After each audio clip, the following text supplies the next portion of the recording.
Pemirsa Pataka, Panji-Panji dan Surat Sakti I Gusti Ngurah Rai yang diarak berkeliling secara estafet ke seluruh kabupaten kota di Bali, Selasa pagi tiba di Kabupaten Bangli. Pataka diterima Bupati Bangli Made Gianyar yang sekaligus menjadi inspektur upacara di lapangan Kapten Mudita Bangli.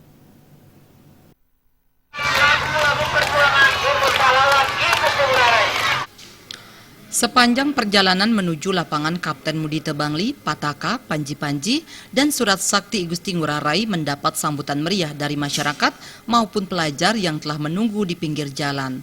Selain mengibarkan bendera merah putih, pekikan merdeka terus berkumandang yang mengiringi perjalanan memasuki kota Bangli. Upacara di lapangan Kapten Mudita diawali pembacaan surat Kapten JBT Konig dan surat pimpinan Dewan Perjuangan Bali atau Surat Sakti I Gusti Ngurah Rai. Selanjutnya, Pataka, Panji-Panji, dan Surat Sakti I Gusti Ngurah Rai diserah terimakan dari Kabupaten Klungkung ke Kabupaten Bangli. Upacara tersebut juga dihadiri sejumlah pejabat di lingkungan Pemkab Bangli serta para veteran.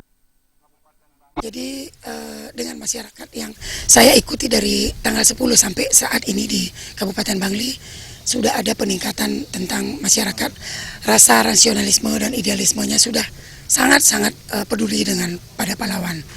Jadi kembali tumbuh cinta mereka dengan perjuangan pahlawan. Sudah mulai ada peningkatan dari kabupaten satu ke kabupaten lain.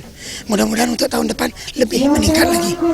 Selama di Bangli, Pataka, Panji-Panji, dan Surat Sakti I Gusti Ngurah Rai akan dikirap menuju Tugu Pahlawan di Penagelandih dan disemayamkan di Tugu Pahlawan di Penglipuran.